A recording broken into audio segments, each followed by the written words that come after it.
We're in Moscow tonight. We're here to interview the president of Russia, Vladimir Putin. We'll be doing that soon. There are risks to conducting an interview like this, obviously, so we thought about it carefully over many months. Here's why we're doing it. First, because it's our job. We're in journalism.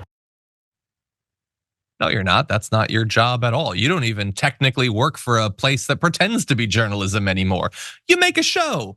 That's fine. I also make a show. That doesn't make me a foreign correspondent or whatever. You do a thing. And that, by the way, that's not why you're talking. I mean, you're not doing it because of some sort of obligation, and you didn't think long and hard about the risks of it.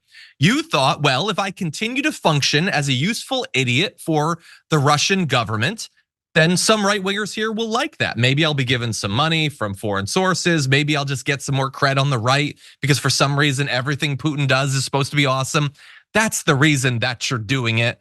And he's gonna try to couch it in concerns over how we're being unfair to Russia. Take a look at this. This war has utterly reshaped the global military and trade alliances. And the sanctions that followed have as well. And in total, they have upended the world economy. The post-World War II economic order, the system that guaranteed prosperity in the West for more than 80 years, is coming apart very fast, and along with it, the dominance of the US dollar. These are not small changes. They are history-altering developments. They will define the lives of our grandchildren. Most of the world understands this perfectly well. They can see it. Ask anyone in Asia or the Middle East what the future looks like. And yet the populations of the English-speaking countries seem mostly unaware. They think that as nothing has really changed. And they think that because no one has told them the truth. Their media outlets are corrupt. They lie to their readers and viewers. And they do that mostly by omission. Speaking of which, we all know that Tucker Carlson willingly lied to his audience for years about what he thought about the most important topics facing the right. Literally about Donald Trump. Tucker Carlson despised Donald Trump, but he knew that if he was honest to his audience, they would leave him. They would flee him. He would not have their support anymore. So he lied by omission to them. He lied. By the way, in court cases, Fox News' defense of Tucker Carlson's statements was that his is not a show where he states facts. He does like creative, entertaining exaggeration. That's what he does. The legal defense of him is that he is not a journalist. He is not someone that you need to take seriously. In fact, he's someone who there would be no reason to take him seriously, so he cannot be held liable for the things that he says. So to try to couch what he's doing right now as supposedly being about journalism is absolutely ridiculous. And he always does what he did in that clip. He always says, I'm gonna provide you secret information, and it's really important what I'm talking about. All of these things that are happening are really important, but he leaves out critical parts of it. So if all of this global chaos economically is the result of this war, should you not be interested in the starting of it? Bear in mind, he does not care about Ukraine. He doesn't care about the invasion. He doesn't care even about the Russians who have died in the invasion. You could have a person who would have a difficult, hard-hitting interview with Vladimir Putin, trying to force him to explain why he launched this insane, illegal invasion replete with war crimes, why he's been so willing to sacrifice the lives of literally tens of thousands of his compatriots. But that is not what you're gonna get here. And you might think, as Tucker Carlson will try to make you think, well, at least we have him. I mean, nobody's trying to interview Vladimir Putin. That is simply not true. In response to Tucker Carlson saying that no Western journalists have tried to interview him, literally the press secretary for Vladimir Putin says, no, they sometimes try to, we just haven't done it. They don't want a critical interview of Vladimir Putin. They receive requests, they deny them, but they did not deny this one.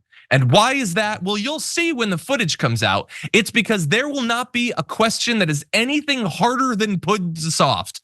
It is going to be propaganda produced at the behest of the Russian government to benefit the Russian government. That's what it is. It's not some like rebel, renegade truth teller being willing to do what no one else will. He's doing what no one else is allowed to do because he's going to do it the way an authoritarian leader wants it to be done. Sharon, what do you think? And as an actual journalist, what do you think? Stop telling us, Tucker, that there's a risk to you being over there. You're not at risk. As long as you stick to the talking points, Putin's talking points, you're not gonna end up in a cell alongside Alexei Navalny right? You'll just be Tucker chatting it up and eating Russian caviar with Putin.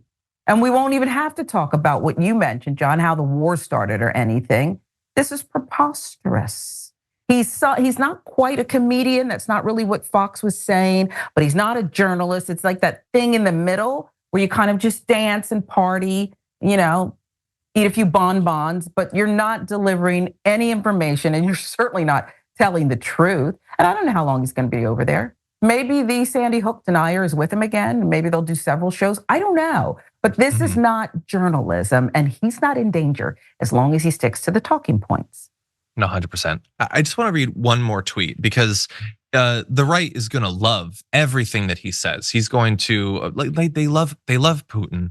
They love the anti-LGBT campaign that he's gone on. They think of him as a strong man. They want a dictator. That is why Tucker Carlson does interviews with dictators, fawning interviews with dictators, because the right wants a dictator. They love the idea of normalizing the idea that a strong man comes in and does whatever he wants, so long as he's doing it to people that you already don't like. And he's not alone. So Glenn Greenwald tweeted, "Who are the American journalists who conducted even minimally adversarial interviews with Zelensky?" To which Elon Musk replied, "To be fair, it's hard for them to talk while giving a blowjob at the same time." So it is fairly clear with these two powerful and influential men, one of whom happens to be the richest man in the world. Think about this. They hate the fact that Ukraine has not been crushed. They find it to be so inconvenient. They want this to not be a topic of discussion anymore. They wanted the Ukrainian government to fall, the Ukrainian people to be decimated, Putin to completely take it over, perhaps absorb it into Russia, so we can move on to other stuff. They don't like the idea that even if we don't necessarily agree with everything about Zelensky or about Ukrainian society, they have been invaded. I'm sorry that you don't like that. But when one country invades another, the one that's invaded generally gets to be the good guy in that story because they're the ones desperately fighting for their lives. They just hate the fact that they haven't willingly laid down and died. That's what they want. And so they're gonna lie about Tucker Carlson and his propagandistic faux journalism to make that point for them.